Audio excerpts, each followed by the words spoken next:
Hey guys, welcome to the channel. As you see in the thumbnail, what if Issei is son of the Doom Slayer Part 2. Before I start, please do support for more awesome content and subscribe my channel and like this video. Go support and follow the KILLER35 for writing that awesome fanfic, and also make sure to comment on this story, link in the description. Let's start this video.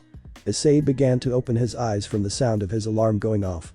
He looked at the clock and found it to be 6 AM. He turned his head only to find that Akeno was missing. In her usual spot was a note. Issei rubbed his eyes and began to read the note. Issei. Some important stuff had come up and I had to meet with my master. I will be back later tonight. Love, Akeno.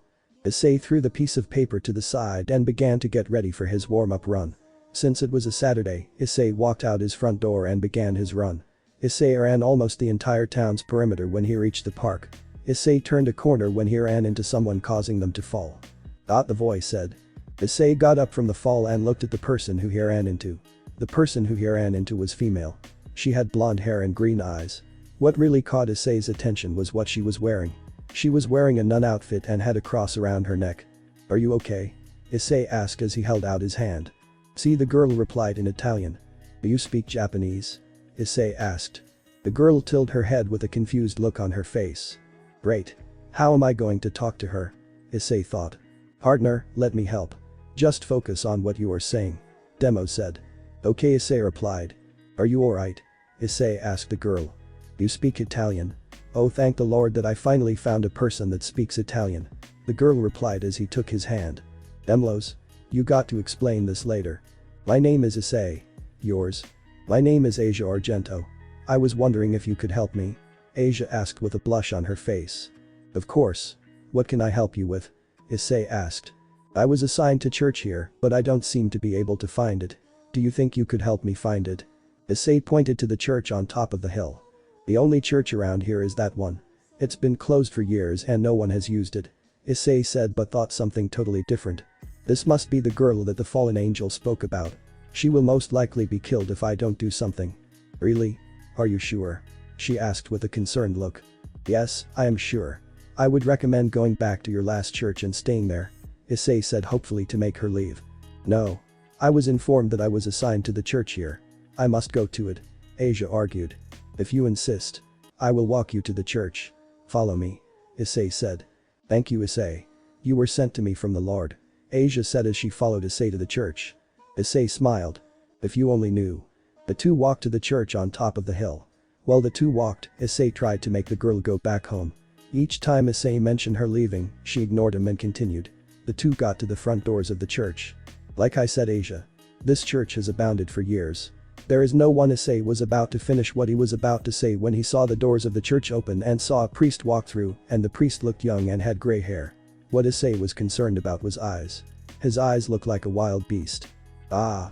You must be the nun the Vatican sent me. Please come on in. The priest said. Asia began to walk into the church. She turned around and faced Issei. Thank you so much, Issei.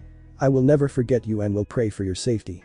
Asia walked into the doors behind her closed shut. The priest began to walk into the church when Issei grabbed onto his shoulder.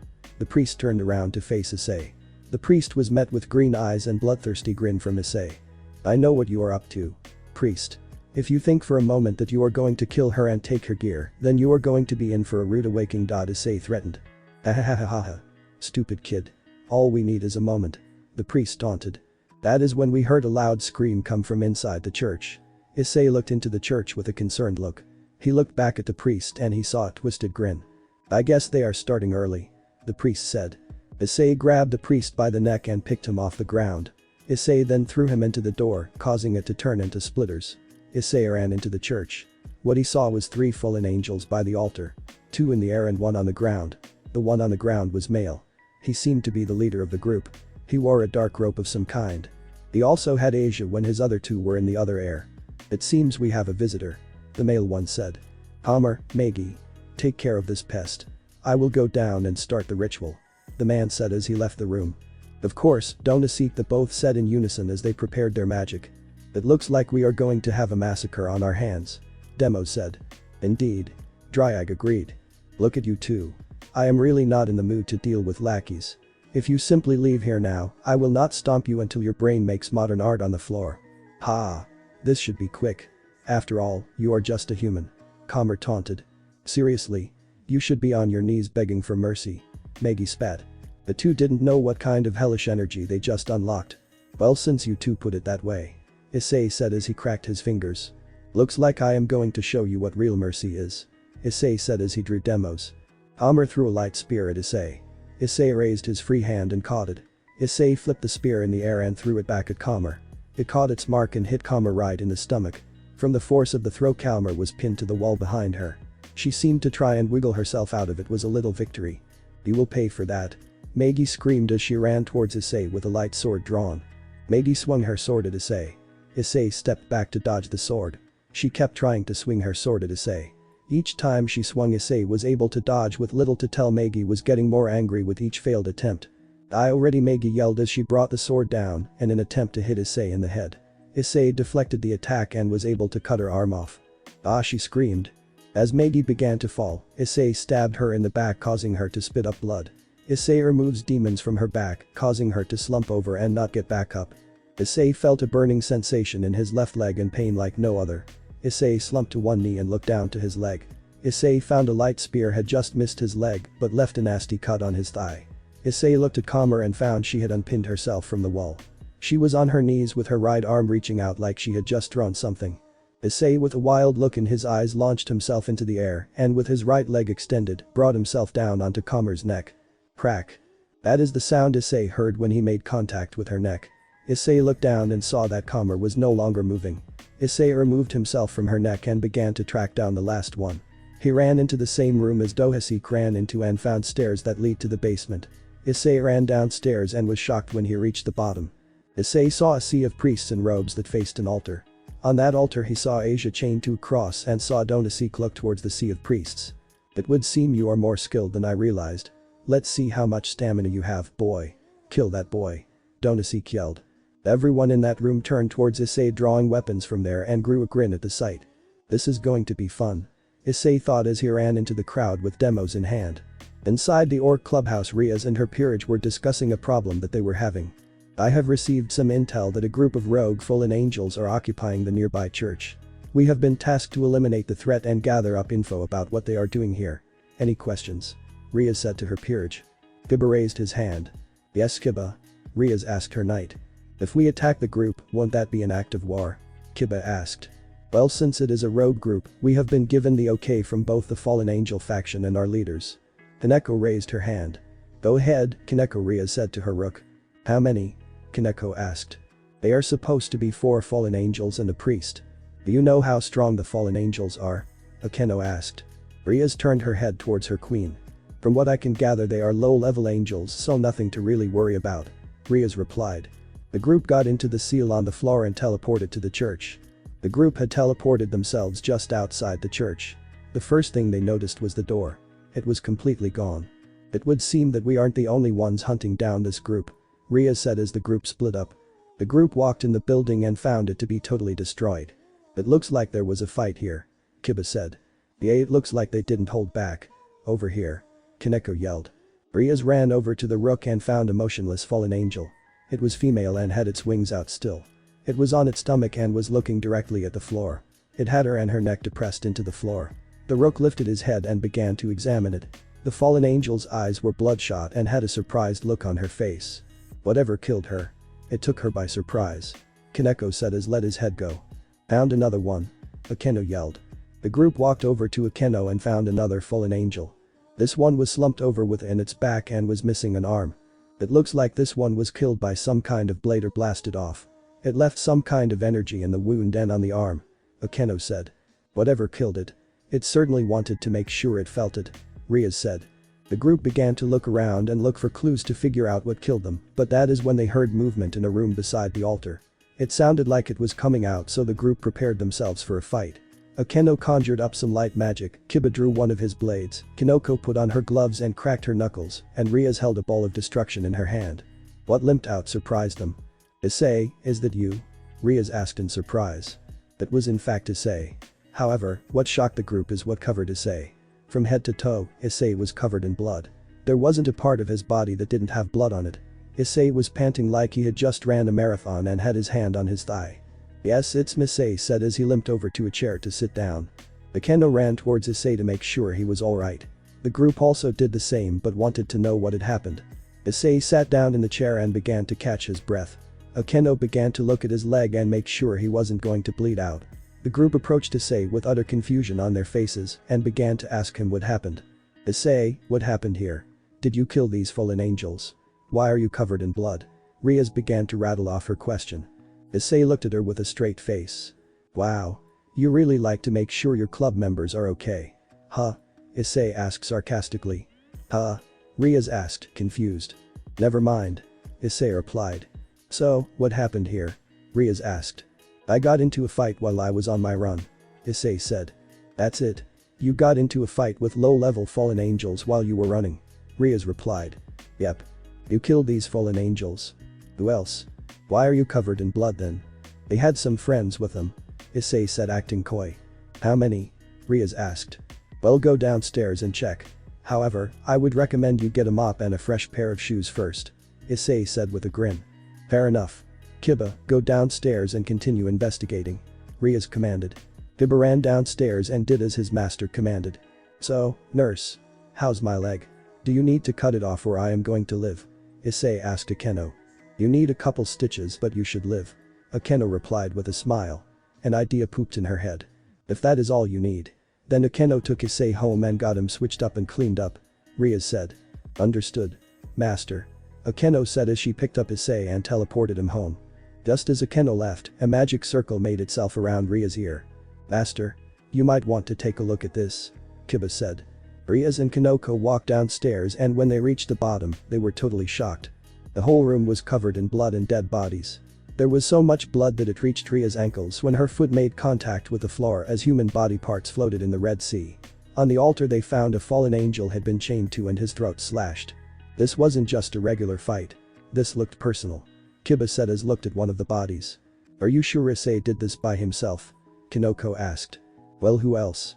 Issei was the only one who left this room alive," Kiba said. "Issei, just how strong are you? I just hope you will take that request," Riaz thought. Akeno and Issei had teleported in his living, walked down the hall into the bathroom and stripped himself and got into the shower.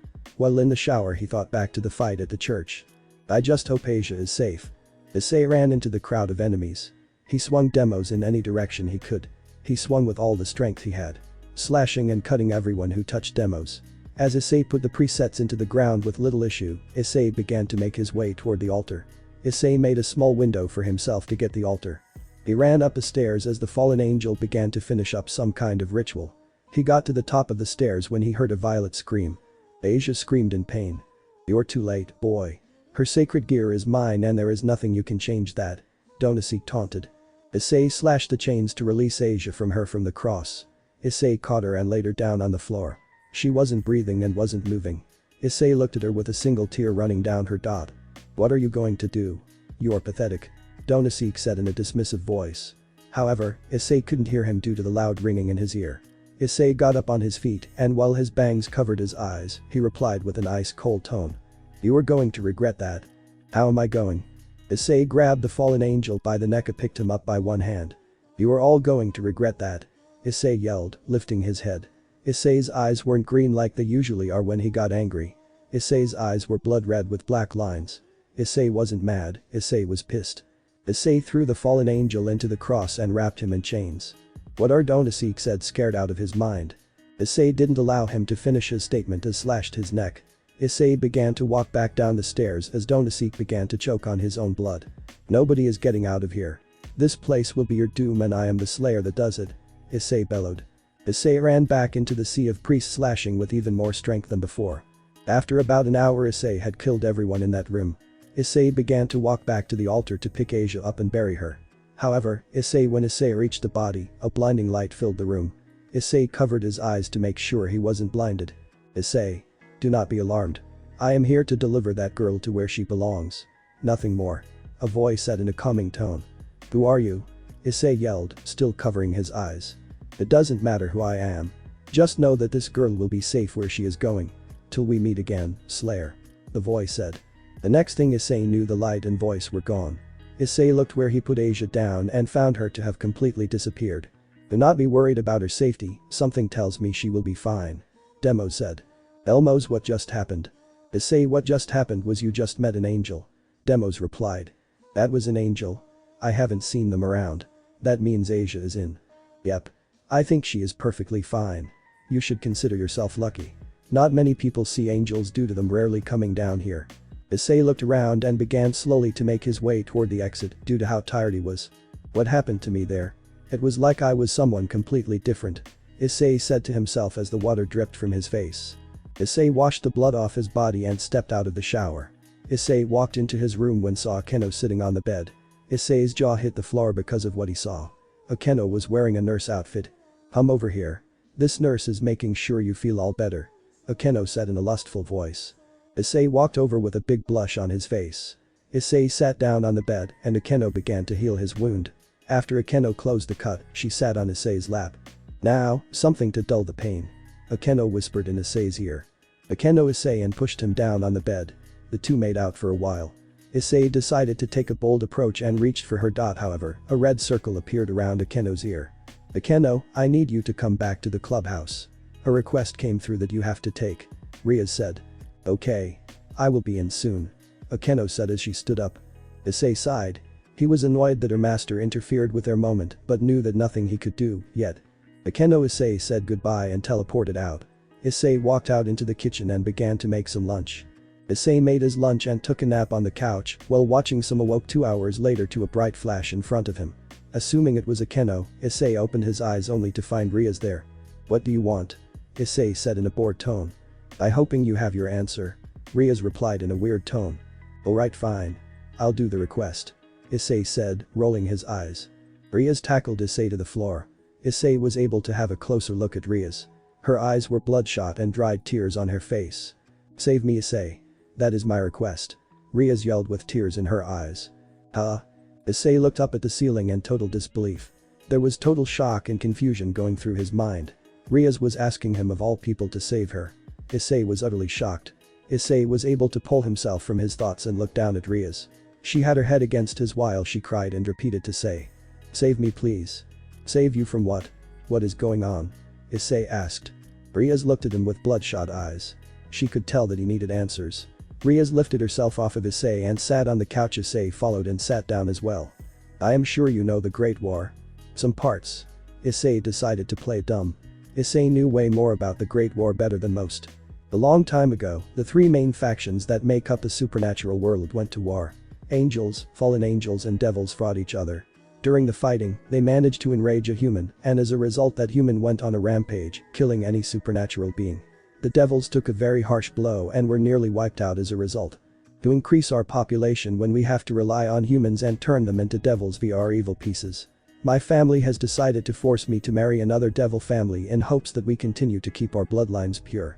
Ria said. Let me guess, you don't want to marry this guy? Issei asked. No. I hate him. The man I am forced to marry is the worst kind of man.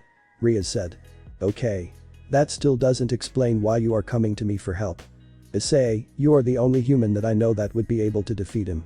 You possess the boosted gear and maybe have the strength to save me from this nightmare. Ria said as she put her head into his dot. Issei looked down at Ria's. Ria's? Just as Issei was about to say something, a teleport circle flashed in the room. Issei looked only to find a woman he had never seen before. She had long silver hair and was wearing maid's clothing. Ria's, now is not the time to run away and act like a child. You have a meeting tomorrow with Riser Phoenix about your marriage. The woman spoke in a monotone voice. Fine, I will do the meeting, however, my peerage will be present. Ria said as she looked at the maid. Issei, come to the clubhouse tomorrow and we will discuss further. Both women teleported out of Issei's apartment and left Issei with more questions than answers. So let me get this straight.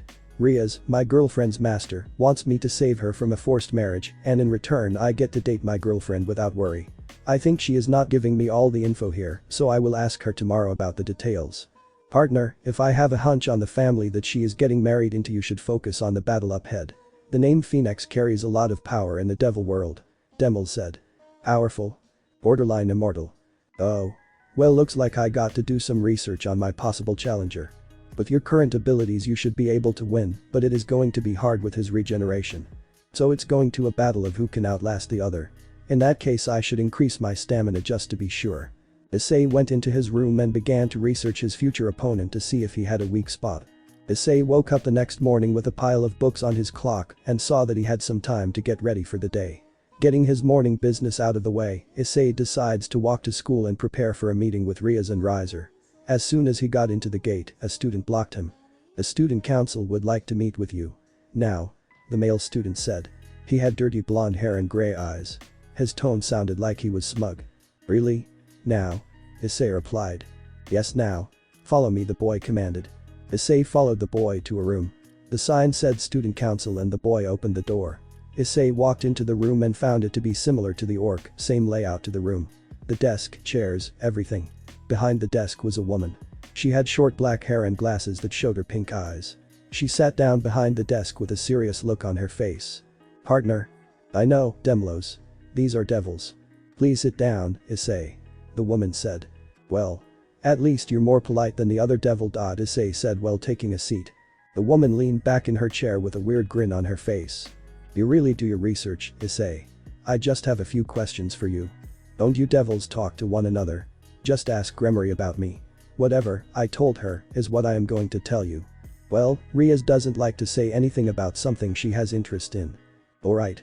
If you must know, I am the Red Dragon Emperor. That is it." "Really? I know why now." She didn't say anything about you.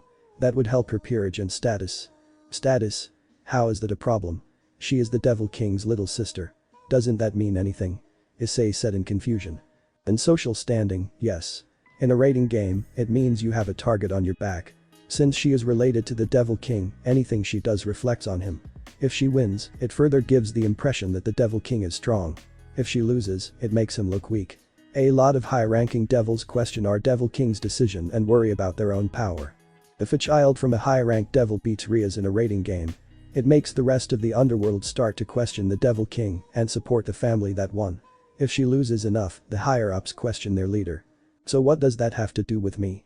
If you were to be a part of her peerage, it would further give the impression that her family is strong and thus the Devil King is strong. Well, in any case, I am never going to be a part of her peerage." "Well, that is concerning too as well." "How?" "Issei, the supernatural world is still healing from the war. If a person has the power to destroy it and doesn't choose a side, it would give the impression that person has a motive to attack and finish it off. The supernatural world might give the order to attack them to protect their kind. That sounds rather extreme, don't you think? If you are in charge of an entire race on the brink of extinction and a person with the power to destroy that race and has unclear motives appears, won't you attack to defend it?" Well, you don't have to worry about me. I may hate the supernatural world, but I won't attack it without reason," Issei said as he got out of his chair. "Oh well. Just be careful who you challenge, because it may lead to your doom." "Yay, whatever," Issei said as he left the room and walked to his class. The day went by fast, and the next Issei knew the last bell rang, and Issei went to the clubhouse. Issei walked up the room, and when he got to the room, he heard voices from the other side of the room.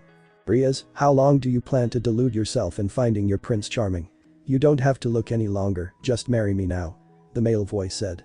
"No, Riser, I will not marry you. You will never be one for me. I will find the one that makes me happy. Think of your brother. If I marry you, your brother won't have to worry about the higher-ups. My brother has nothing to do with this. I will win every game and make sure that no one questions his actions. Riaz, you will marry me. You and your female members will be a part of my harem." Issei was taken back at what Riser just couldn't believe what he just heard. Issei kicked the two doors in and blew them off their hinges. The entire room stopped and looked at the doorway to see who intruded on their meeting. Once they saw Issei, the room fell quiet.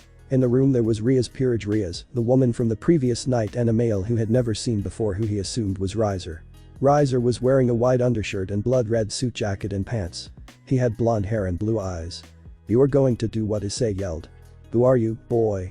You are interrupting our meeting," Riser said in a dismissive voice. "I just want to make sure of what you said before I put you through a wing wall. You are going to do what with the female members?" Issei said as walked up to Riser. "Riaz, handle your before I put him in his place," Riser said. Issei grabbed Riser by the throat and threw him into the wall. "First of all, I am not nor will ever be a lackey, especially to Riaz. Secondly, if you don't answer my question in the next 3 seconds, I will put you down." Riser got up from the impact with anger in eyes. "You dare touch the all-powerful Riser. I will kill you. I dare you to try chicken." The two rushed at each other. Just as the two got a hold of one, the woman interrupted them. Gentlemen, please. We came here to talk, not to fight. The woman said. I will respect your decision, for now. Said. Issei rolled his eyes and began to walk towards the seat and looked at Riser with disdain.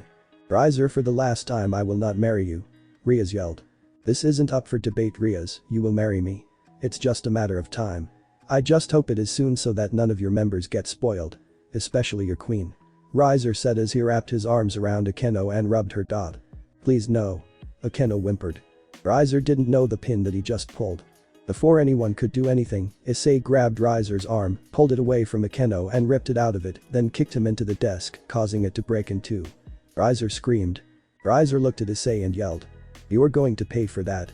Riser screamed as regrew his arm. Just as Riser was about to charge, Issei looked back at Riser and made him stop in his tracks. Issei's eyes were blood red with black stripes in it. The amount of pressure radiating off him nearly put everyone in that room in a coma. You ever do that again, your arm isn't the only thing I will rip off. Issei said in a low voice. Issei turned towards Grafia still with a low voice. I want you to set up a match between me and him and his little group of whores. Winner gets to keep breathing. Okay. That's all that Grafia could say. I can agree to that. Riser said. Issei looked back at Riser. I wasn't asking you if you were okay with it. Riaz, when I'm done killing this nobody, you will marry me. Riser said. If you can still walk to the altar after I break you in two. Riser and Grafia both teleported out of the room. Issei turned towards Riaz with a bloodthirsty grin on his face. It looks like we are both getting something out of this. Issei walked out of the room, leaving the group in total shock. I have never seen Issei this mad before. Riaz said. Me either. I am going to see if I can calm him down. Akeno said as she left the room. Issei got to the front door of the clubhouse before Akeno got to him. She threw herself around him just before he opened the door. Issei, please calm down. Akeno screamed. Calm? I am calm, Issei said. Issei, please. Come back to me. I am fine and safe. I just want my Issei back, Akeno cried. Issei looked back at Akeno still with those blood-red eyes. However, just as Issei was about to push her off, he realized who this was. Issei then began to calm down and his eyes began to return to normal. Akeno. Issei said as he came to his senses. Issei. You made me worried there. What happened? I remember some of it, but it's just a red blur for the most of it. You challenged Riser to a battle with his group. Wonderful. This should be interesting. I am just glad you are back. Akeno said as she wiped her eyes. I am going to head home and pack. Pack? You're leaving? Akeno said as she began to worry. I am going to train. I have quite a challenge ahead of me. I need to prepare for the fight. Train? Where? A special place. Issei said with a smile. Earth, the place where humans and other life lived in endless forest and raging rivers, was no longer the beautiful place it once was. Now, it was a barren wasteland. The forests burned down, the rivers and oceans dried up. All of it was gone. The humans and other life were replaced with creatures of legend. In a field with fire and dust filling the air, 5 different sides meet each other with swords and spears. To the north were creatures that filled the demonic world, demons and devils with bloodthirsty smiles that had numbers that filled the billions. To the south were beings of heaven. Angels of every kind matching the numbers of the devils. They had stoic expressions and had hope in their eyes. What that hope was, maybe the hope of surviving or the hope that they would be able to serve their creator, was unclear. To the east were more angels, but different to the ones in the south. Instead of the pure white wings, their wings were almost pitch black, and instead of the stoic expression of the angels, they had bloodthirsty grins like the devils. To the west were a mix of monsters and creatures. They ranged in size and shape. Different skins and different species, all under a single goal: try and survive. In the center of the field was a single man. He had a sword in one hand and a double-barrel shotgun in the other. He had bandages wrapped around his arms and hands. He wore no armor and had no shield. There was no form of protection that he had, unlike the rest of creatures that surrounded him. To the creatures around him, they thought he was a human in the wrong place at the wrong time. To him, he was at the right place at the right time. The human took in the armies that surrounded him with his blood-red eyes. Once he had observed his situation, a grin was shown on his face. There was no escape from it, and that is what he wanted. Silence fell upon the area. Nothing was heard from either of the armies. No battle cries, no yelling and screaming. Nothing. The armies just stood there and looked at one another. Everyone waited for the other creature to make the first move. All of a sudden, all of heaven and hell was heard throughout the land. All of the armies screamed and ran at each other. As for the man in the center, he stood there with a grin on his face. As soon as the armies met, he yelled as loud as he could and joined in the bloodbath. He killed angels, devils, monsters and fallen angels with hatred and rage. Issei went home and began to pack his stuff. Issei knew he was up against a very powerful foe. He knew he could win, but he needed to be sure. There was one person he knew that would help him. The person that taught him everything he knew. Issei knew that Alex could help him with his training. Issei walked into his bedroom and fell asleep on his bed. Issei woke up the next day. He was about to get up, however an unknown weight held him down. Usually, he would figure it was a keno. However, the weight that was on his was more than a keno weighed.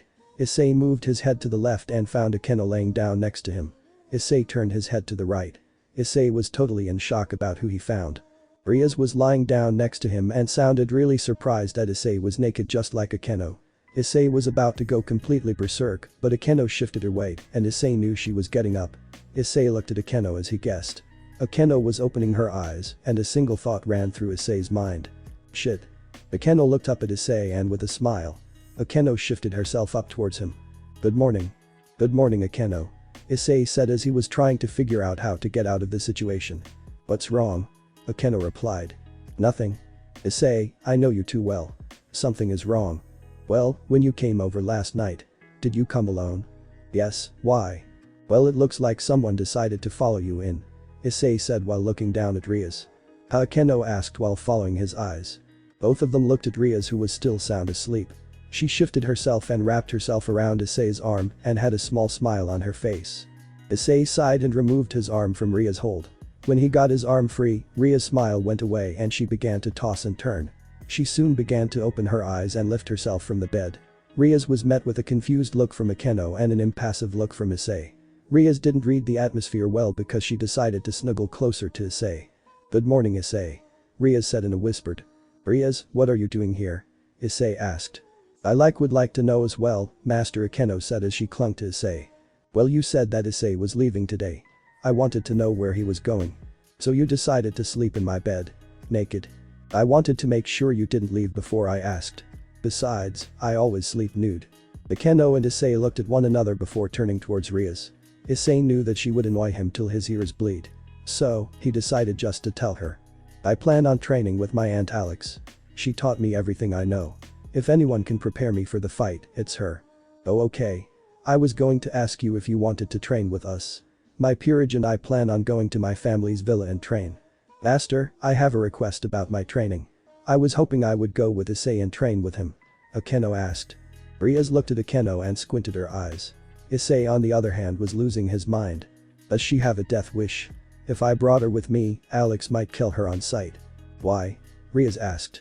If I got trained by who made Issei this strong, I'm sure to improve in a drastic way. If she lives getting through the front door.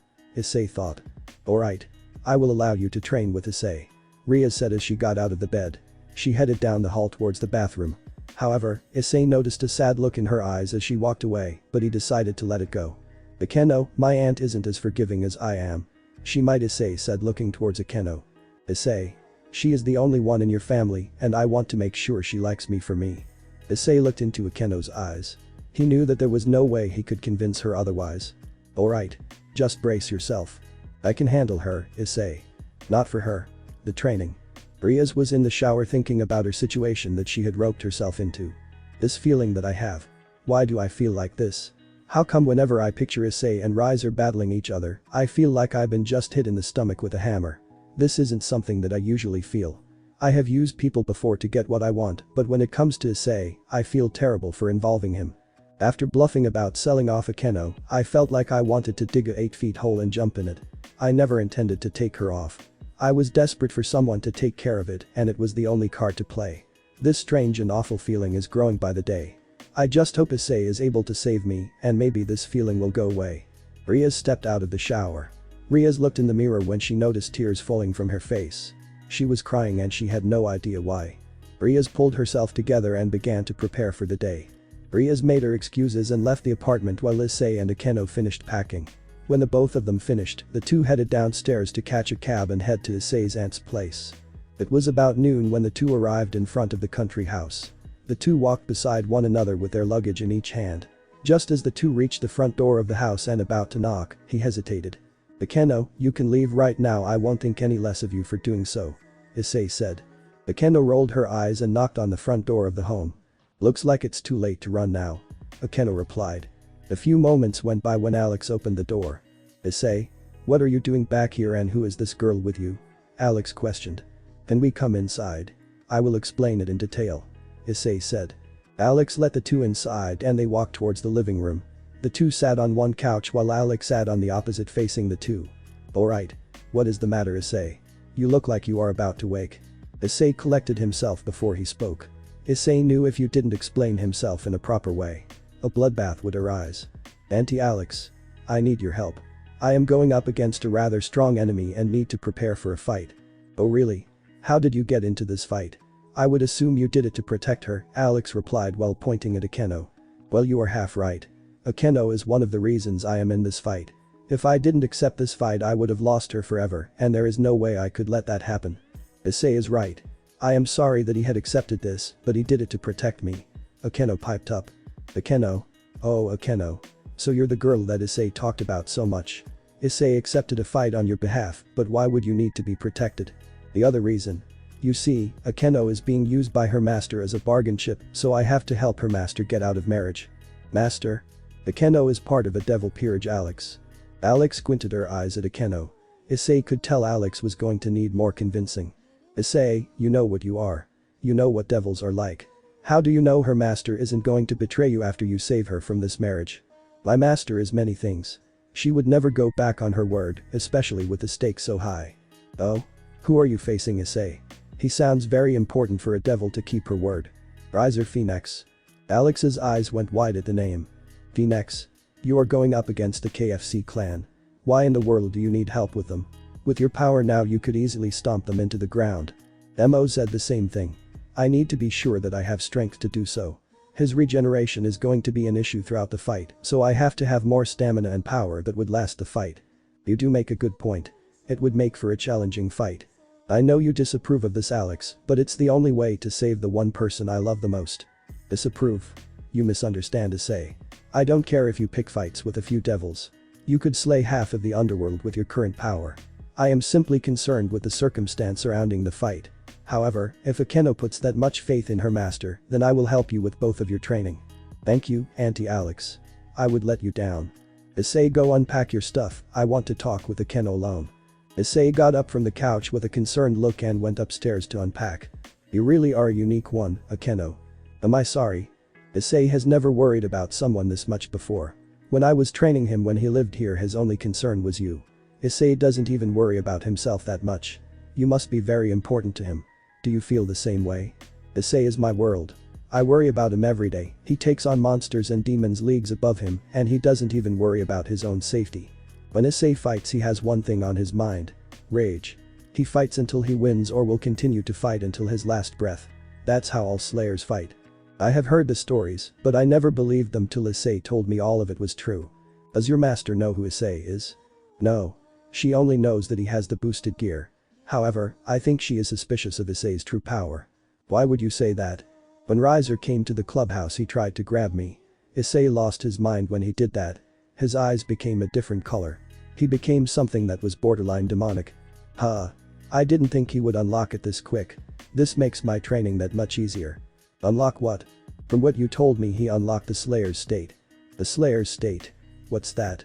The Slayer state is a mental state that a Slayer goes into when his rage passes a threshold. Once in this state, he become an unstoppable killing machine. The only thing that stops it is when the thing that made him go into that state dies or calms down another way, depending on what made him mad. That sounds rather dangerous.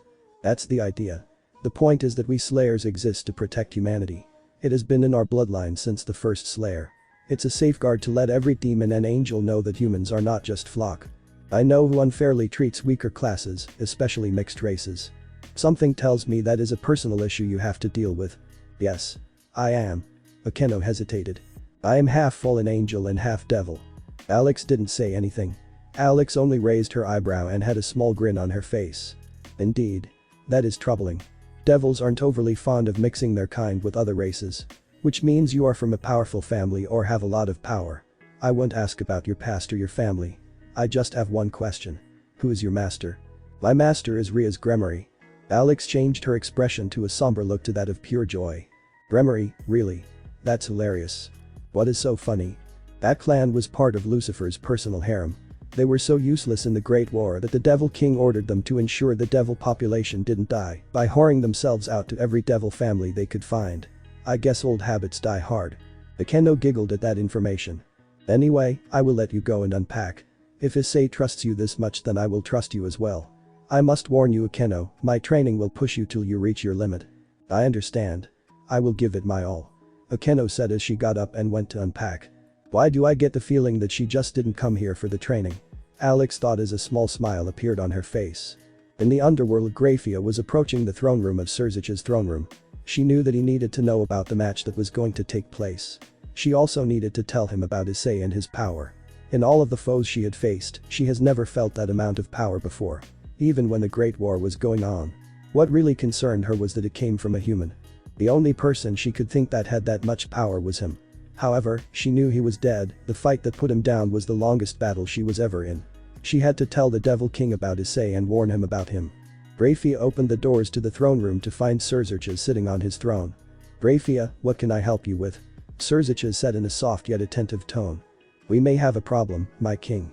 Oh, what might be the issue? It would seem that your little sister has found her way out of her marriage. Well, Riaz was always clever getting out of situations, but I fail to see how that is an issue. It's how she is doing it. Oh? Is she doing something reckless? She has enlisted the help of a human. Human? I understand your confusion, my king. However, this human is very powerful.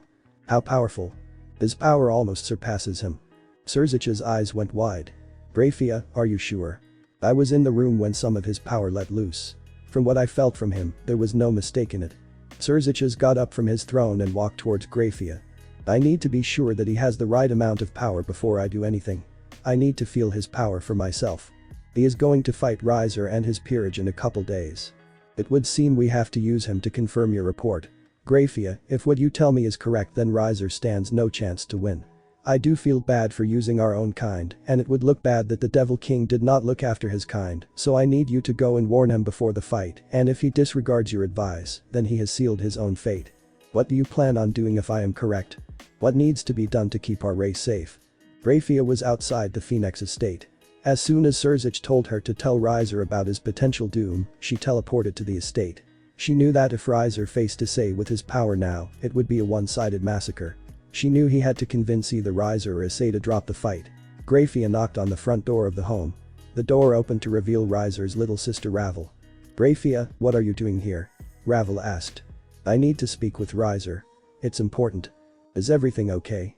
Ravel, I really need to speak with him. Alright, follow me. Ravel let Grafia in and led her to where Riser was. The two walked down the hall towards the Riser room. Ravel on the way constantly asked if something was wrong. Grafia was able to stonewall her questions and her concerns. The two entered his room and found him at his desk reading a book. Riser turned the door to find Grafia and Travel in his doorway. Grafia, what can I help you with? I came to speak with you about the match you have against Issei. Ha! Did he finally cave in and drop it? No. I came here to warn you about him. Warn me? You need to drop the match. Me? The all-powerful Riser dropped a match. Never. Issei is more powerful than you realize. If you don't drop the match, you may die. Ahahaha. I can never die. It doesn't matter how powerful you claim you say he is.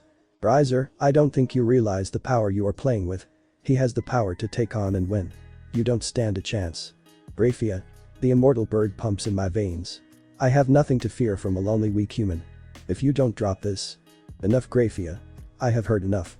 I will win and Riaz will be mine. Alright. If you want to continue this reckless course of action, you will do it on your own. Don't expect any help from your family. Like I would need help to defeat a human. Grafia stormed out the room and walked towards the front door. Just as she reached the door handle, a hand reached out and grabbed hers. She looked down to find Travel with a concerned look. Is my brother really up against a powerful enemy? Yes, the power he possesses is unlike any you have ever faced. Ravel, if your brother doesn't heed my advice and drop the match, I need you to convince him to trade you. You shouldn't suffer and die because of your brother's ignorance. Maybe I can convince him. If I talk to our parents, I can drop the match. Do that. Do whatever you can to make him drop the match. If he still wants to face Issei, allow him to hand you over to your mother. I understand. Grafia. Yes, Ravel. Do you think my brother will die in this match? Ravel, I was in the room when Issei released a fraction of his power. The power here at least scared even me. Ravel's eyes went wide as Grafia walked out the door. Grafia shut the door and stood outside the Phoenix estate. If I can't get Riser to drop this match, maybe I can convince Issei to do it. I know Surziches wants to confirm my report, but this match could lead to something more serious. Grafia teleported out and headed to the Rias to help her find Issei. Rias and her peerage was at her family's villa training. The group was currently in the middle of their session when Grafia interrupted them. "Grafia, what can I help you with?" Rias asked. "Where is Issei?" "Why?" "I need to speak with him about the match." "Issei is at his aunt's home. Him and Akeno are training. It's located just outside of Kuo." "Thank you." Grafia teleported out and headed towards Issei's location. She sounded like it was a life or death situation. Kiba said. "Maybe it's about Riser." Kaneko replied. "Maybe. Anyways, let's get back to training," Ria said to her peerage. Grafia had reached her destination and found herself outside of a country home. Grafia reached the front door of the home. She was about to knock when she heard grunting and a voice around the back of the house. She walked around the side of the house and went to the back. As she walked around the home, the grunting and voice got louder and louder. 89, 90, 91, 92. The voice was counting up to something. Grafia rounded the corner to find Issei hanging upside down over a pit of fire doing vertical crunches. 92, 93, 94, 95, 96. Issei continues his exercise with Grafia staring at him. He didn't notice her and she was standing right in front him, taking in his cut and athletic form. For a moment, Grafia forgot what she came here for and just took in Issei's ripped and sweaty muscles. 97, 98, 99, 100. Issei said as he finished his exercise. Issei hung over the pit and noticed Grafia looking at him. "Grafia, what are you doing here?" "Huh? Oh. Issei, I came here to talk to you about the match." Issei got off the bar and walked over to the bench where a water bottle and towel waited for him. "Yay? What about it? Can you please drop the match?" Issei looked back at Grafia. "You're joking, right?" "Issei, please. You have to drop this match. You are going to kill a very important member of the underworld. That is the idea. I know Riser started this whole thing but nothing. That devil has to understand what he did was unforgivable and I am going to make sure he understands that. Riser has a little sister that is a part of his peerage and he should have thought about her when he decided to mess with my girl. He didn't even do anything worth harming." Issei grabbed her by the throat and slammed her into the ground. "What you saw and what I saw are clearly two different things. If you knew what Akeno went through then you understand, but all you saw was somebody treating someone else like they were nothing but a thing." Issei let Grafia go and began to take a drink of water. "Grafia begging me to drop this match was the dumbest thing you could have done. Riser is going to pay for what he did and I am going to make it a very painful lesson." Grafia got up from the ground. However, she didn't notice the figure behind her. "I am sorry, Issei. Oh my. A devil apologizing. When certainly live in strange times." Grafia turned around and her eyes went wide. "Hello, Grafia," Alex said. Grafia fell on her back and began shuffling away from Alex. "Why you?" "Yes, me. How are you doing, Grafia?" How am I alive? Is that what you are asking?" Grafia nodded her head. "You have a terrible aim. I am clearly missing something," Issei said. "Well, Issei. A lifetime ago, me and Grafia had a bit of a fight after I decided to kill a few devils. Grafia decided she and a small army would intervene and stop me. Judging by her actions, she remembers what happened." "I say, how do you know her?" "She is my aunt." If Grafia's eyes could go any wider, they would have reached the moon. "Aunt? That means..." "Yes, Grafia. Issei is a part of Slayer bloodline." Grafia simply passed out after receiving that piece of information. "I didn't realize she would do that." Issei goes to pick her up and get her inside and take care of her. "I have to go get Akeno and make sure it hasn't passed out yet." Issei walked over to Grafia and picked her and walked inside the home. Issei carried her into the spare bedroom and laid her down on the bed. Issei walked into the bathroom and put a handcloth under the tap. He brought the cloth into the bedroom and laid on her forehead.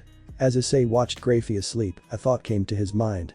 If Grafia acts like this, I wonder what is going to happen when I fight Riser. Devils are going to run in every direction. A couple minutes later Grafia began to toss and turn. She soon began to open her eyes. The first thing I saw was Issei looking with a grin on his face. Grafia flung herself out of bed and slammed her back against the wall. "I am never going to get tired of that reaction. Issei. I am so sorry that I didn't understand the stake in this fight. Please don't kill me." Issei paused for a moment. He knew that Grafia would more or less tell the higher-ups about this and the match would get cancelled. Issei came up with a wonderful plan. Alright Grafia, I won't kill you, under one condition. You don't report my true nature to the higher-ups, and you keep the match alive. Am I understood? Issei said as he got closer to Grafia and stood over her. Grafia nodded her head so hard that Issei thought her head was about to come off. Good. I'm glad we have an understanding. You can leave now. Grafia teleported herself out of the room with a scared look on her face. Issei walked downstairs to find Akeno laying down on the couch sleeping. He figured that she was resting from whatever Alex did to her. He knew that she had her focus on magic abilities, but the details he was left out of. Issei's training was more focused on his boosted gear. Alex figured to get the extra power and stamina that Issei wanted, he should focus his time on his boosted gear. Issei would boost his power from the gear till he reached his limit, then he blows all of his power in one go. Then he would push himself through the exhaustion to increase his power. Issei was borderline dead after today, and he had 2 more days of this hellish training. I just hope Alex doesn't kill her. Issei. Akeno mumbled. Issei smiled. I can see she really cares about you. Alex said while leaning on the doorframe. I know she does, I do too. Well, not a lot of people would risk their lives to save them. I wouldn't be doing this if it wasn't for her master. How do you feel about her master? Issei paused and reflected on his answer. She seems like a typical spoiled princess, she seems selfish and a greedy devil. However, I get the feeling like she hates who she is. She does care about her peerage to a degree unlike most peerages. She can be an annoying bitch and I just want to kill her sometimes. Other times she does have this natural charm about her. I would choose Akeno over her every time, but there is something that draws me to her. I wouldn't say it's love, but there is more or less a very complicated understanding. Could you see yourself seeing her in a romantic way? I don't know. What's stopping me from really understanding how I feel about her are a couple of factors. She can be very flaky and distrusting at times. I can't really understand the action she takes to get what she wants. If she dropped her flaky approach to people, I could see myself wanting to see who she really is. What about the rest of her peerage? I really don't have a good read on them. When I first saw them, they were hostile. Which I understood why, but since Akeno has to work with them, I want to get to know them so they don't hate her because of me. Is there anything you won't do for her? Alex, she went through hell and I wasn't there to help her. If I get along with a few devils to make her life easier, then I am okay with it. Alex smiled. Supper should be ready soon, so make sure you wake up before it's done. Alex left the room to get supper ready. Issei looked at Akeno and started to run his hand through her hair. Akeno started to grow a small smile and started to cuddle closer to Issei. Days went by as Issei and Akeno trained. Then the day before the match came. The two decided to take the day and rest. It was also the day they decided to leave Alex's home and head back home. The two packed up their stuff and headed to the taxi to drop off his bag. Alex approached him. Not gonna say bye to your aunt? Issei turned around and looked at her. Issei wrapped his arms and hugged her. Goodbye Auntie Alex. Thank you for training us. Yes. I wanted to thank you for training me. Akeno said with a small smile. Don't worry about it. Just promise me you are going to win. I will. Issei and Akeno got into the cab and went home to rest before Issei's big match. The two arrived home safely and grabbed their stuff and walked up to Issei's room. The two dropped their bags as soon as they entered the door. I thought I was going to die. Akeno said with a tired face. I had hoped that you would get through it. I am going to prepare for the match in my room. I want to make sure my weapons and gears are top tier. Okay. I am going to check in with my master. I will see you before the match. Alright. The two bid each other goodbye and Akeno teleported out. Issei walked into his room and brought out demons and Dreg. Are you guys ready to go bird hunting? I am ready to cut this chicken up. Let's make to some roasted chicken. Good. Let's hope the information that Alex gave us will work. Don't worry about it, partner. If Dryag does his part, I will do the rest. It is a basic ability that you possess, the only thing that hinders this idea is holding in the power and maintaining it. I can maintain the power easily, but I can't hold it for long. Also Issei, you have to be sure how much power you are going to use and make sure it's not too much or too little. Alex said it usually takes 2 boosts for it to work. We did practice the move in training, but it has a lot of work to perfect it. It will work but in its current form, but it's time that you can use it that will be affected. Issei nodded and stretched himself on the bed and took a nap. Issei knew he had the power and the will to take Riser down, painfully. Issei felt a tap on his shoulder. He opened his eyes and saw Akeno and Ria standing over him. Issei lifted himself and sat on his bed. Issei, it's time. Ria said with a straight face. Let the massacre begin. Issei, you can back out now. You can find another way to fulfill your side. Rias, you and I both know that isn't going to happen. The only way Riser is going to back down is through a fight. All I am doing is going to make it as painful and brutal as possible. But you could get killed. Ha. I welcome the concern, but Riser wouldn't even touch me. Master, I have to confirm that Issei is more than ready to take down Riser. Briaz knew that if Akeno had his back then she knew that he could do it. Alright, come with me. I will teleport you to where you will enter the match. The three teleported to the Orc clubhouse where Ria's peerage, Riser's peerage, Grafia, Riser and Citri. As soon as the three entered the room, you cut the tension with a knife. The pure and utter rage that Riser and Issei let out was making the room feel like it could explode any minute. Hello Issei, I want everyone here to hear the rules before this game starts. This match is an unofficial match between Issei and Riser and his peerage. The rules of this match is thus follows. This match will be only won if one of the competitors dies, is unable to continue or gives up. All methods, weapons, and armor are allowed in this match. Any outside interference from either party will count as a disqualification and will lose the match. Issei and Riser will be given one tier. The referees in this match will be me and Grafia. Are there any questions? I do. Yes Issei. Does Riser still want to die? Bring it on, human. After I kill you, I will go that slut you have for a girlfriend. After I am done with you, you will be lucky to have your balls. Issei said as his eyes turned red. Alright, since both of you want to battle each other this hard, then I will teleport you both into the area. Since Issei challenged you to fight, Riser gets to pick the setting. The lumberyard. Alright, once you two are inside the area you can begin. Before we begin, I am taking one of my bishops off the board. My sister, Ravel. Think of it as a handicap for humans. Grafia simply smiled. I hope you made peace with yourself. Issei said as he closed his eyes. The two got teleported into the area. Issei opened his eyes and took in the surroundings. He saw nothing but trees that surrounded him. Some were fallen, some were still up and healthy. Issei looked ahead of him and saw a building. Behind the building was stacks of logs. To the side of the building he saw what looked like a sawmill. Issei smiled and knew that he would head to the sawmill first. Issei ran into the sawmill and was met with a staff in the face. Issei managed to stick out his hand and grab the staff. He ducked underneath it and managed to flip the attacker on her back. Just as he finished the move he looked behind and saw two small girls run at him with chainsaws in hand. Issei took the staff and spun himself around, managed to land an attack on both girls that knocked them both into the wall. I guess that's one way to say hello. Issei looked down and saw a girl trying to kick him.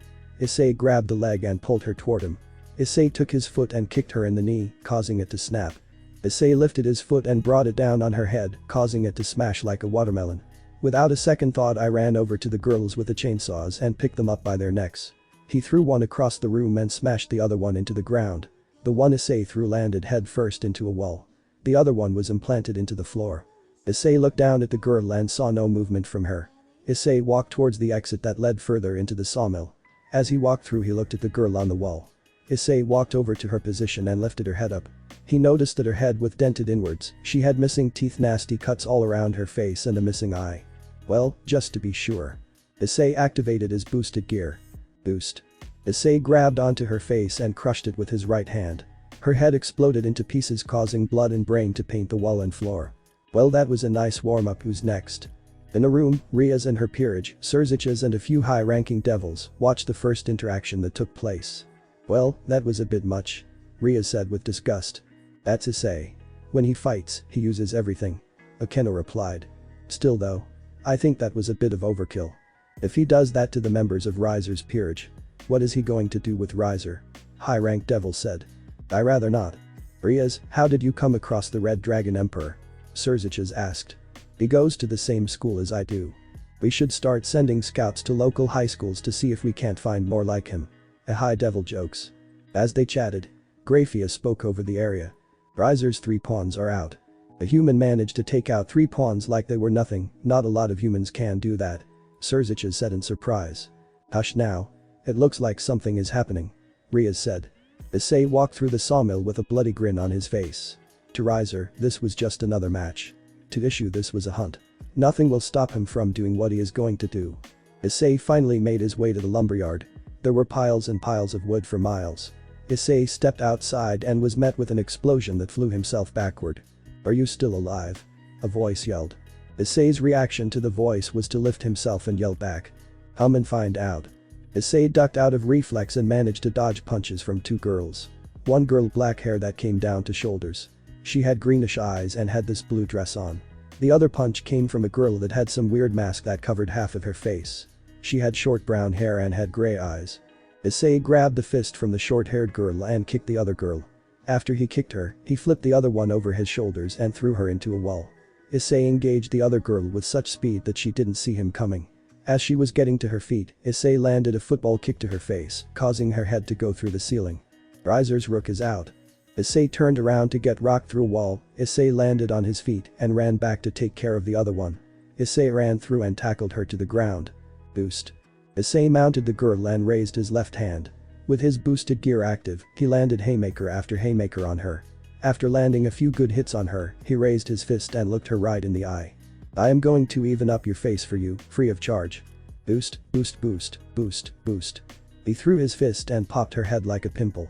Riser's other rook is out. Issei then was hit with another explosion and landed in a wall. Well, aren't you troublesome?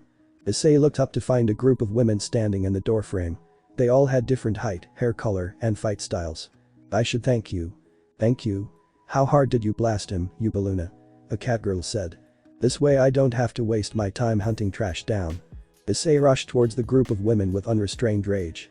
Issei grabbed on anyone he could, he threw them into saws, hooks, walls and floors. By the end of it, the entire lumber yard was painted parts and a blood-filled yard. Bodies were pinned to logs, slammed in doors and windows. The entire mill was nearly destroyed. Honestly, not one of you could give me a proper fight. Just as Issei finished his onslaught, Issei was met with a fireball to the face. It launched him into the building, causing the building to collapse in on itself. I guess I should thank you, you really showed me how weak my harem is. After this I plan on getting rid of them. Is that how you treat people that fight for you? Riaz was right, you are the worst kind of man. You don't know what Riser is like. The only reason you are in this match is for the sake of Riaz and her stupid dream about true love. I am not doing this for her. I am using you as a message. A message? What message would that be? Roll over and die. Hardly. The message is, don't mess with a slayer. Issei said as he pulled out demons. Without realizing what happened, Issei ran towards Riser and swung demos at his arm, causing it to be chopped off. Every devil in the room stood there in fear. Nobody said a word, nobody could say a thing. Serziches was sweating bullets. Grafia said that his strength rivaled him, but this was way worse. The sword, the power, the way he deals with enemies. There was no mistaking it, Issei had his power, which meant one thing, Issei was related to him. Before anyone could react, the door burst open and Mr. Phoenix, Mrs. Phoenix and Ravel rushed into the room. Serziches, I demand you stop this match. Mr. I can't. Serziches replied. What? The three said in unison. The match won't stop until one of the members stops breathing. Screw the rules. If you let this match continue, my son will die. I can't do anything about it. Please, our family will do anything for the underworld. Just stop this match. I'm sorry. I can't. As the group argued about the match, Ria sat and tried to process what just happened. She had no idea what Issei was. She looked left and right to see how her peerage was reacting to the news. Kiba and Kanoko looked like they had just seen a ghost. Their body language screamed that they wanted to run. Akeno on the other hand was completely calm. She seemed to be the only one in the room that was calm. It was like she already knew what he really was. Akeno, did you know about Issei? Yes. Why didn't you tell me about him? Riaz, you don't need to know everything about my boyfriend. When it comes to the safeguard of the underworld it does. Riaz, my boyfriend is putting everything online for you. You forced my boyfriend to help you and you dare tell me that it's my fault for putting the underworld in danger. What are you talking about, Akeno? Serziches asked. Riaz made a deal with Issei. Riaz said that he had to help her get out of this marriage and in return, he gets to date me. Is this? Riaz simply just lowered her head. Everyone stopped talking and began to watch the match again. Riser began to hold his arm and fell down on his back. He screamed his lungs out and rolled around on his back. If you think that hurt, then you are going dread the next few hours. You think the almighty Riser will simply die from a wound like this? You fool, nothing will kill me. Nothing? That's where you are wrong. Boost transfer. Issei charged at Riser and swung demos at Riser's dot. It found its mark, causing it to leave a giant cut running along his dot. Ha. You think a slash like this will kill me? You're pretty slow at learning. What is this? Why can't I heal this wound? If you were smart, you would do your research. This blade has killed demons and gods who claim to be immortal. This blade was made for slaying creatures that would haunt your soul, and you think you're something special. All I did was bring out those qualities with my boosted gear. For the first time, Riser felt fear. Riser started to sweat bullets and shake with fear. It would seem that you finally understand what is really up against. That face is something I really wanted to see ever since I met you, but that is just because you realize I could kill you here and now. I want you to realize the pain and suffering you put people through. You put people up against a wall and make them do things that they don't want to do. I am going to do this by making you feel as much pain as you possibly take. Riser tried to run away, but his foot was caught by Issei. Where are you going to run? You are in here until I'm finished with you. Issei threw Riser up in the air and tackled him while he fell. Issei slammed Riser into a tree, causing him to get impaled. Don't worry, Riser, I won't let you bleed out. I can't let go that easily. Issei ripped the tree out of the ground and threw it into the sawmill. The force of the impact caused the tree to rip from the riser. Please, Issei, I beg of you. Stop this match. Like I said, I can't do anything about it. There must be a way to stop it. The only way for this match to stop is if either Riser or Issei die or give up. Ravel ran out the room and ran down the hall. I wonder where she is going. That doesn't matter now. All that matters is getting my son out of this match. Ravel had a plan to get Riser out of this match. She knew it was against the rules, but it was the only way she could think of to save him. Issei was brutalizing Riser with bare fists. He put demos in Riser's shoulder and every so often lifted the blade out, causing Riser extreme pain. Riser could hardly talk because of his face being beaten and bruised. His eyes were nearly swollen shut and his jaw broken. There was no way that Riser was going to walk away from this. Riser couldn't stand because Issei had broken his leg so many times and Issei was putting damage everywhere that he could possibly think of. Riser's healing factor couldn't keep up with the amount of damage. Every time Riser healed a cut or broken bone, Issei would reopen that cut and break the bone again. You're still awake. You're tough, I will give that. But that's all I can give you. Issei pulled demons out of Riser's shoulder. He knew this was going to finish him off and he couldn't wait for it. I think it's time to finish this, Issei said as raised demos. Just as he was about to finish Riser off, a hand grabbed Issei's arm. Both Riser and Issei followed the hand and were met with teary eyes of Ravel. Please, Mr. Slayer. Stop this, I beg of you. Riser has learned his lesson. Just don't kill my brother. Ravel got away. Riser managed to say. I thought I got rid of his peerage. Who in the hell are you? Just as Ravel was about to say something, Graphia's voice came over the intercom. Riser is disqualified from this match for outside interference. Issei wins. Everyone in the match got teleported out as the field fell apart. Riser, Ravel and Issei were teleported into a medical room where they would treat her wound. Riser and Issei were teleported into different rooms. Issei looked around the room to see where he was. It looks like a standard hospital room with various equipment in the room. Issei was beyond pissed. He wasn't able to finish off Riser and Issei wasn't having it. Odd. Issei threw a fist into a wall, causing it to break apart. As Issei was venting his anger, Akeno ran into the room and wrapped around him to calm him down. I knew you could do it. Akeno said in a soft voice. Akeno, is that you? Issei said as his eyes returned to normal. Of course it is. Where is Riser? Issei. You don't have to kill him. You nearly killed him in the match. Akeno, he has to die. After what he did to you. Issei, I'm fine. Besides, after what you did to him in the match. I think he gets the point. Issei simply rolled his eyes. Don't look so down now. I love watching the match. You did? Oh, I loved watching my dragon roasted some chicken. Akeno said in a lustful voice. The two were millimeters apart when. Am I interrupting something? A soft voice said at the doorway. Issei and Akeno met with Surziches and a group of high-ranking devils. They walked slowly in the door and stood around the room. They all had their eyes pointed at Issei. Issei and Akeno looked back.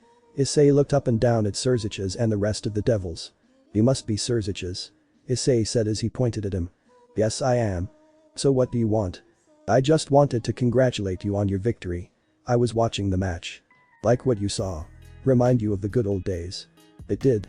It brought back all sorts of memories. Good. Keep those memories in the front of your mind. Why? If ever feel the need to cross me. Are you threatening the Devil King? One of the devils said. No. Just making sure he doesn't do anything stupid. Issei and Akeno left the room. He walked out the door and was met with Ria's gaze. Yay. What do you want? Ria said as she tried to put her words together. I think you are trying to say thank you for saving your ass. Ria simply just nodded her head then as Issei and Akeno walked by her. Issei woke up feeling sore and stiff. The battle with Riser did take its toll, but in comparison to Riser, he got off easy. Issei tried to stretch his arms, but somebody was currently using it. Issei looked down and found Akeno had wrapped herself around Issei's arm and held on with an iron grip. Issei knew there was no way she was going to let go of him, so Issei had to wait until she got up. Issei took in the way she slept, she looked so cute and innocent. If anyone told him that Akeno was a sadist, he would have laughed in their face. But she loved dishing pain just like he did, which was one of the many reasons he loved her. She feels so soft wrapped around my arm. I never want this feeling to end. Issei felt Akeno tossed and turned and began to open up her eyes. The first thing Akeno saw was Issei's big brown eyes. Akeno smiled and mounted on top of him, giving Issei a very clear look on her naked face. Good morning, my dragon, Akeno said with a smile. Good morning, my angel. How was your sleep? Issei said with a smile. It was amazing. I couldn't get the image of you pounding that chicken's head in. It made me so hot. Akeno said with lustful eyes. Yay? Issei said as he grabbed her waist. In fact, I'm feeling hot right now. Akeno said as she saw him. The two with passion, and they started to get more and more heated. The two started to get more and more aggressive with their movements. Ing became biting, messaging hands became scratching nails. The more aggressive it got, the more they enjoyed it. The two separated for a moment to catch a breath. They both knew where this was going, and both knew that the other one wanted it. Akeno readjusted herself on top of Issei's hardened member. Akeno slowly lowered herself until Issei was all the way in. Akeno screamed as Issei broke through her walls. Are you okay? Issei asked with concern in his voice. Why yay, I'm okay. Just give me a second. Akeno said as blood trickled out. After a minute of her getting through the pain, she slowly started to move her, and with each movement she made, the more pleasure both of them felt. Issei, Issei, Issei. Akeno began to shout. Akeno. This feels amazing, Issei began to shout. Issei, I love you. Akeno yelled with pleasure. I love you too, Issei managed to say. The two bathed in others' pleasure. As the moments went by, the movements got faster and faster with it, the pleasure grew till it reached its peak. Issei, I'm going to, Akeno screamed at the top of her lungs. Me too, Issei said. Akeno. Issei. Both climax at the fall on top of Issei, panting like she just went through Alex's training. That was. Issei managed to say. Amazing, Akeno managed to say. The two cuddled up and held each other as they caught their breath. That was new. Issei said. New? You mean? Yay, this would be my first time. I am glad it was with you. Issei. Akeno said with tears. She was so happy that she was Issei's first. The two were about to win. Knock, knock. The two sighed at the noise. They both knew who was at the door. Issei got out of bed and put on some shorts and walked to the front door. Akeno got up and began to walk towards the bathroom, however, due to their recent activity, she was really sore. It looks like I got really lucky. Akeno thought with a smile. Issei opened the door to find Riaz and her peerage. The group looked at Issei with terror in their eyes, and Issei could tell. Issei knew this would happen. The moment they knew who he was, they would treat him very differently. Hello, Issei. Riaz said with a scared look. What do you want? Issei said with a bored look. I want to know where Akeno is. Yay? Is she here? Yay. Can we come in? Sure. Issei said as opened the door to let the group in. The group walked in, and as they walked into the living room, Kinoko said something under her breath. However, Issei heard what she said. Pervert. Issei smiled at that comment. Issei, did you go out for a run? Riaz asked. No. Issei said as he sat down. Then why are you sweaty? Riaz, Akeno and I are in a relationship. Put two and two together. Issei said. Riaz was red as her hair after understanding what Issei was getting at. What's with that face for? Issei asked. What face? Riaz asked, trying to calm down. You're redder than a tomato. A devil getting embarrassed about. I'm not embarrassed. Riaz yelled. You totally are. Don't tell me you are still, Issei said. In reality, he could care less if she got with half of the underworld. He just likes getting her frustrated. Issei. Can you stop embarrassing my master? Akeno said as she came out of the bathroom in nothing but a towel. Alright. I will stop for now. Issei said with a grin on his face. Issei. I have a favor to ask. Riaz said as her face returned to normal. Does it involve saving you from another marriage? No. I was wondering if we could have our after-school meeting here. The old school building is getting cleaned and we need a place to meet. Issei looked over his shoulder at Akeno. Was this your idea? Maybe. What is the harm done anyway? Alright. You can have your meeting here after school. Thank you, Issei. Yay. Whatever. Issei? Riaz asked. Yay. I never thanked you properly for saving me from Riser. So, thank you. I know I forced you into doing it, but I wanted to let you know that I never intended to trade Akeno. I didn't know what else to do and Akeno was the only card to play. I am sorry to you and Akeno for using you like that. Apology accepted, master. Akeno, just call me Riaz. Okay, Riaz. Issei. Riaz's voice filled with concern. Issei looked at Riaz with a face like he was in thought. Riaz used him and the one he loved the most. She tricked him into fighting with an immortal bird, all because she didn't want to marry him. It wasn't the fact that he had to fight him. What made him mad was being used with no choice. He understood her intentions, but it didn't make it any better. My mom always told me that forgiveness is earned, not given. I can't give you forgiveness, all I can do is give you the chance for forgiveness. If you prove to me that you truly want it, then show it to me. Alright. That sounds fair. Riaz said with a smile. But that out of the way. I am going to get ready for school. Alright, I will see you both back here after school. Riaz said as got up and left with her peerage. Ugh. Why do I feel like I am going to regret this? Don't. Besides, Akeno said as she walked around and sat on Issei's lap facing him. You are giving a chance for forgiveness and it means a lot to me that you are willing to do it. Well, it's more for you than me. Issei said as he wrapped his arms around her waist. Thank you. Now, where were we? Akeno said with a grin. I think we were right here. Issei said as he her. After the two had their very heated exchange, they got dressed and began to walk to school. As they got towards the gate, Akeno grabbed Issei's hand. Trying to make a statement. Issei asked. I want to make sure that everyone knows that you're mine. Akeno replied.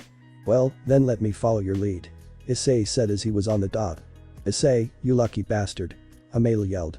Akeno, dump this loser and date me instead. Another male student yelled. She is so lucky to date Issei. A female student yelled. I wish Issei would help me. Another female yelled. Issei and Akeno walked into the school as students yelled out their jealousy. The two separated and went to their classrooms. As soon as Issei entered the room, he was met with a fist to the face. Issei took the hit and barely even moved. The attacker withdrew his fist and yelled out in pain. That hurt. The kid yelled. Issei got a look at him and it was the same bald head kid from before. If you think that hurts, they are really going to regret what happens next. Issei said with an icy tone. Issei swept the attacker's legs that made the trip. Issei grabbed him as he fell and slammed his head into the doorframe. Issei didn't use his full power, but enough to leave a mark. Die, Issei. A kid yelled. Issei turned around to find a kid with glasses running at him with a chair above. Issei watched as the kid ran at him with a chair amused at his bravery. The kid somehow swung the chair at Issei's head. Issei simply raised his hand to catch the chair. You really don't know how to attack someone, do you? Here, let me show you. Issei said with a sadistic smile. An acid step kicked him in the gut, causing him to fly into some nearby desks. Honestly, this is just pathetic. Issei said as he walked towards his desk. Issei. I demand to know what you did to get Akeno as your girlfriend. The kid yells, getting out from the desks. I demand to know how you're still alive after I nearly killed the both of you the last time. Answer the question. The kid yelled. Let's get this straight. You yell at me again and I break your jaw, again. Just answer the question or we are going to start a rumor that you are cheating on her. The kid with a smug grin. Issei got out of his chair and walked towards him with a grin of his own. He grabbed him by the shoulders and kneed him in the stomach, causing him to fall to his knees and start dry heaving. You should really think about your rate of survival if you did something like that, Issei warned as he walked back to his chair. After the two got help to go to the nurse, the class soon started. As the day went by, Issei got the feeling he was being watched. Around lunch, that feeling got worse. Issei had to shake this feeling, so Issei went to the bathroom to lure whatever was following him. As Issei walked towards the bathroom, he heard footsteps behind him. It was a female because Issei could hear high heels following him. Issei ducked into the male bathroom to see if she would follow. As soon as Issei rounded the corner and ducked into a stall. He closed the door and those heels entered the bathroom. He looked underneath the stall to find those heels right in front of it facing the other way. Issei decided to strike and charge her head on. Issei opened the door and tackled her into the wall. Issei then tripped her and they both fell to the floor with Issei on top. Why aren't we aggressive? The woman said. Give me a reason not to kill you. Issei said in a demanding voice. Relax, I am actually here to warn you. Issei began to examine her to see if she was lying. She had long silver hair with silver eyes to match. She had more of a mature look to her and she was on par with Akeno. She had long slim but fit legs and a very tight waist. She also shared another quality with Akeno. The fallen angel warned me. This is new. Issei as he got up and let the woman get up on her own. Well, we live in strange times, especially with a slayer running around. What do you want? Issei said. He squinted his eyes. Issei, you are in serious trouble. What you did at the church really pissed off the wrong people. Like I care. Those got what they got. Bakabiel is coming to town with a top-ranking fallen angel. They plan on remaking Excalibur in its final form. Issei's eyes went wide and a grin started to grow. The fallen angel responsible for his parents' death is coming here. Issei could hardly wait for him. Issei. Now do you understand? Oh, I understand, alright. I can't wait till he gets here. What? You will die if you face him. The only one dying in this fight is him. Fine, play it stupid. You Slayers haven't changed at all. Why do you even care what I do? Who are you anyway? Issei asked. My name is Yuna. The higher-ups tasked me to keep safe for a time. Look. I don't need a babysitter to help me deal with some crows. It doesn't matter what you think. I'm here to make sure you don't die. Fine. Whatever. Just don't get in my way. Issei said as he left the bathroom. Issei went back to class and barely listened to what was going on around and was too focused on Copel. The only thing on his mind was him and all the ways he made him suffer. Since he was really paying attention to the time, it went by rather fast. The last bell of the day went and Issei was rather shocked. Issei walked out of the room with Kiba quickly following him. Issei, you okay? Kiba asked. Issei didn't even respond to his question. He just kept walking down the hall. As the two walked through the front gate, Akeno, Riaz and Kaneko all managed to catch up with the two of them. Akeno was the first to notice Issei's expression. What's wrong, Issei? Nothing is wrong. Issei said in a flat tone. Issei, I know you too well. Something is wrong. Don't worry about it. I'm fine. That would be a lie, Yuna said. The group turned around to see Yuna leaning against a wall. Who are you? Riaz shouted. Akeno, is that you? Yuna practically screamed as she ran towards the group. What do you want from Yuna? Akeno said with annoyance. You know who this is? Kiba asked. She is second in command under Barak. The group looked at Yuna with shock. They were completely beside themselves about what to do. They all knew Akeno had a rough childhood, some better than others, but they didn't know to the degree, aside from Issei. Speaking of Issei, his expression changed completely and not in a good way. As soon as Akeno finished her phrase, Issei went from his own thoughts to looking back at Yuna with utter disgust. Why are you looking at me like that? Yuna said to Issei. I guess you really are retarded, aren't you? Issei said with hatred in his voice. Excuse me? Yuna leaning towards Issei with hands on her dot. If you can't read the atmosphere then you are blind as you are retarded. What do you mean? Yuna looked at the group. Her eyes grew wide, Akeno had tears running down her face, and everyone around her looked at her with the same disgusted look. Why are you crying? Yuna said as she tried to reach out her hand. Get away from me. Akeno yelled as she swatted the hand away. I don't understand, what have I done wrong? Yuna asked. What you have done wrong is come here. Issei said in a low tone. What? Yuna said. You really don't know? Issei asked. No, I don't. Yuna said with concern in her voice. I wouldn't say it out loud, but Akeno and her father have some very bad history. Issei said. What are you talking about? Akeno and Barakiel get along so well. Oh really? Then why did she run away? Barakiel told me that Akeno started a fight and ran off. Is that what he told you? Yes. Akeno, I don't know what the fight was about, but you should really apologize to your father. Yuna stepped on a landmine with that sentence, and it was about to go off. Issei ran up to her and lifted her by her neck. You ever say that again and I will skin you alive. Issei yelled, barely containing himself. Issei stop, Akeno said in a whisper. Issei looked back at her and noticed her saddened eyes. He let Yuna down and moved away. Yuna, I didn't run away because of some fight. I ran away to get away from my abuser. Abuser? Yuna questioned. After my mom died, Barakiel Akeno broke down as she tried to explain it to Yuna. Issei walked up to her and wrapped his arms around her and hugged her. Issei was the only one who knew how bad Akeno's past was, and he blamed it on himself for letting it happen. Look Yuna, I will explain it to you as we walk home. Riaz, do you mind giving us some room? Of course. We can have our meeting tomorrow. Thank you for following me. The group split off and Yuna, Issei and Akeno all went head towards Issei, but in the distance, two hooded figures watched the group leave. I can't believe what Issei, one of the hooded figures, said. That's Issei. I know you said he was aggressive, but that seems rather much. The other one replied. Issei wouldn't harm her. Somehow, I doubt that. Come on, we will wait till tomorrow to meet with the devil. Okay. I know a church where we can spend the night. The three opened the front door of Issei's home. The three walked into the apartment and sat down on the end. Akeno sat together and Yuna sat on the opposite one. Alright. I'm listening. Yuna said. Issei looked at Akeno with concern and worry in his eyes. Akeno looked back at him and nodded saying it was okay to tell. You know that Akeno's mom died, right? Yes. Barakiel was depressed about the whole thing. Well, after she died, Issei began to tell the horrible story about Akeno's past. Now what you want really happened, Issei said with sadness in his voice. Yuna just sat there. She couldn't believe it. She didn't want to believe it. Yuna was shocked and ashamed at what she did earlier. Akeno, I'm so sorry. That was the only thing that she could say. Now do you understand why we reacted like that? I do. I don't blame you for it. I'm ashamed to even know your father. It's not your fault. It is his and nobody else's. Akeno managed to say. Issei, Akeno. If there is anything you need from me, I will do it without question. I have a question for you. Issei asked. He had to confirm something. Anything? You said that you were ordered by the higher-ups to protect me, correct? Yes. Was one of those higher-ups, Barakiel? Yes it was. Yuna said. Was that your only order? No, it wasn't. I was tasked to protect you by Azazel, but Barakiel gave me the order to kill you. Akeno was in total shock. Issei sat there with a smile on his face.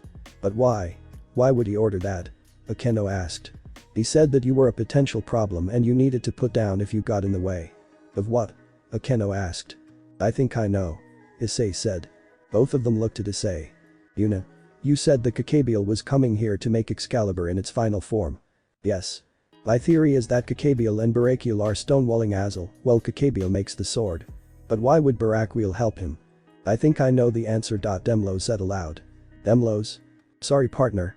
I have been listening in on conversation and I may have a reason for it. Alright. Let's hear it. My guess is for 2 reasons. Kakabiel wants to start up a war over again. That much else would he try and make it here where the Devil's King's little sister is.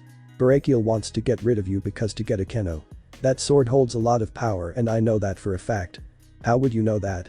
Issei asked. That sword was an attempt at remaking me. Demo said. What? The group said in shock. You see, a long time ago, I was once a holy sword.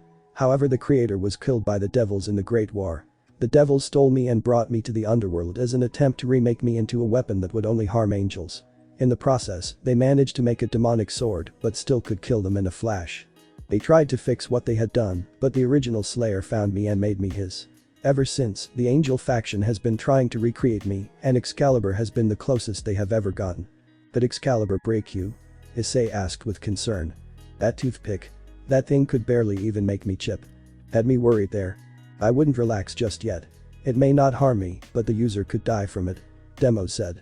Well, that is a little depressing. Oh well, I shouldn't have a problem with it. You won't be alone in that fight, Issei. Yuna said. Are you going to help us? Akeno asked. Yes I am. Orders be damned.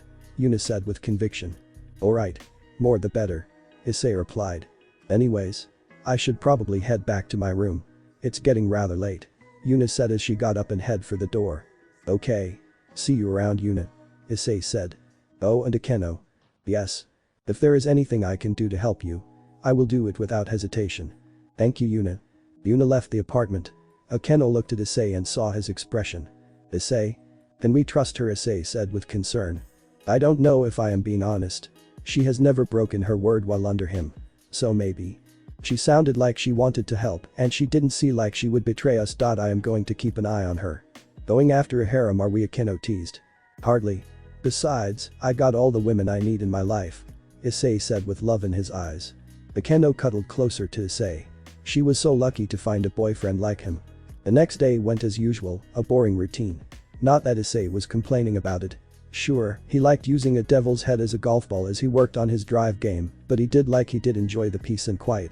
The day went by and soon Ria's and her peerage would be over and they sat on the couch while Akeno was in the kitchen making tea.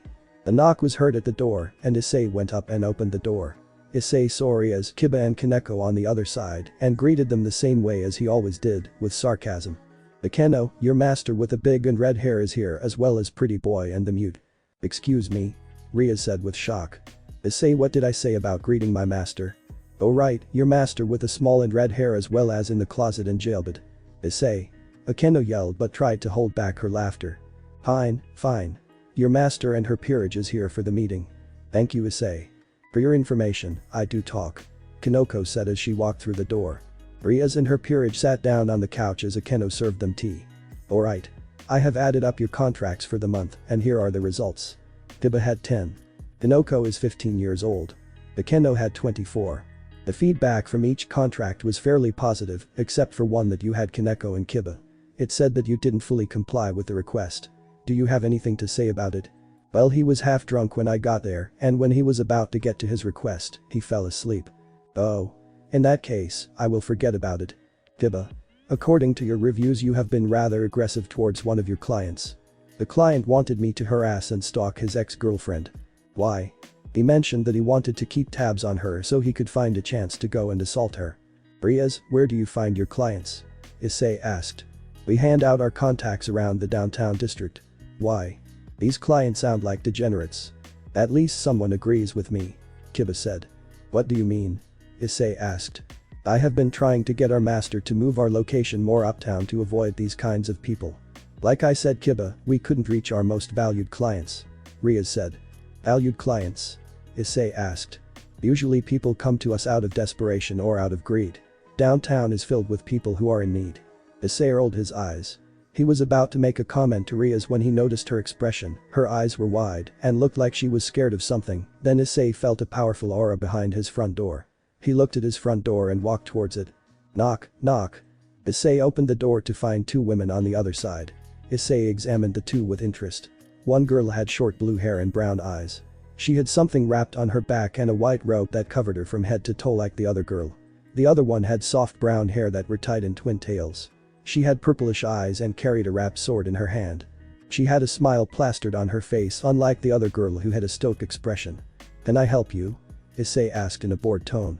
The one with the twin tails wrapped her hands around Issei in one swift move. Issei, I am so happy to see you. She yelled. Do I know you? Issei said as he tried to remove himself from her grip. Silly Issei. Don't you remember me? The girl asked. Issei examined her again and his eyes went wide. Irina, is that you? Issei asked. It's good to see you too, Issei. Irina replied. How did you know I lived here? Issei asked. We followed the devil here. We need to speak with her. Now. The girl with the blue hair said with a commanding voice. Irina, who is this blueberry and why is it talking? Issei, this blueberry is named Zenobia. Would you mind if we came in and talked with her, please? Irina asked. Well, since you asked. Okay. Issei said as opened the door. They walked inside and Akeno was completely shocked. Irina, is that you? Akeno. I'm so glad to see you.